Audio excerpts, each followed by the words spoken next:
out here amongst all the people that came to join us here today at Connect for the Greater West Bloomfield Chambers induction ceremony.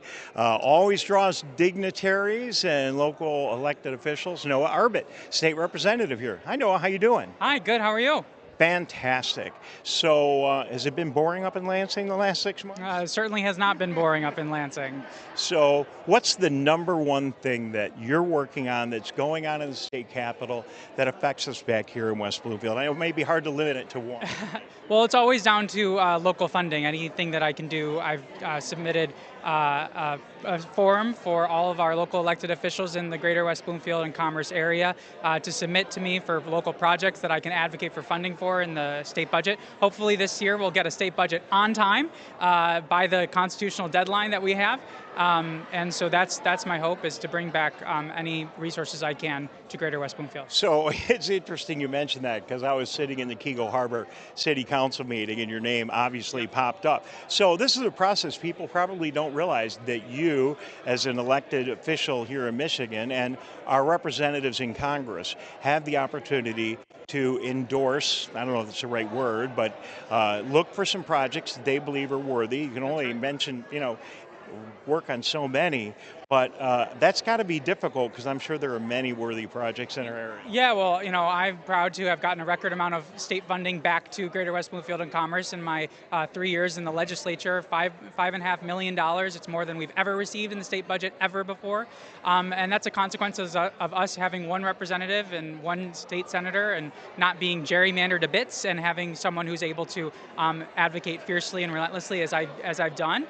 And so, I look forward to evaluating those projects and seeing what we can do. Obviously, with divided government, Republicans in control of the House, Democrats in control of the Senate, having a Democratic governor, it takes real bipartisanship to come together on a budget. But hopefully, we'll be able to get a balanced, responsible budget that invests in our kids, invests in our communities, invests in small businesses, and that's what I hope to achieve this year. It's interesting you mentioned that, and we got to run. I could talk to you all day, but it's interesting you mentioned that on a day as we're doing this live, and people will be watching this, I'm sure, for the next couple of weeks. But as we're doing this live today, the federal government is debating whether they can keep the government open.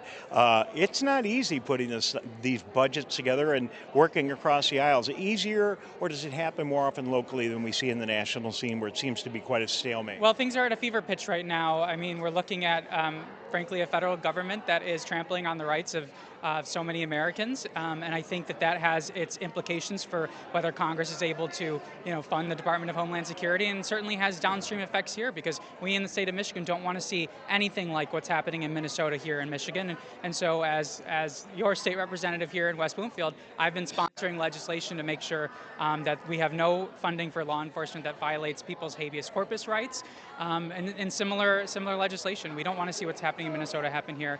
And but frankly, how the federal government comports itself does impact the way the parties can get along, both at the federal level and the state level. One of the nice things about being a state rep is got to be the fact that you get down to the grassroots level, like the West Bloomfield Chamber.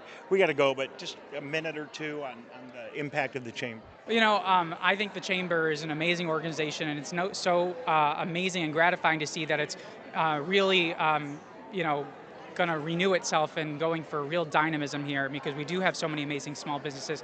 And I really agree. That's one of the best parts about my job, is I represent 93,000 people, which is a lot of people, but it's not like Congress, where you represent 1 million people, or the state Senate, where you represent 300,000 people. I get to have a real intimate relationship with my constituents here in Greater West Bloomfield, and that is so gratifying. He still has his sneakers on, friends. He's running from event to event.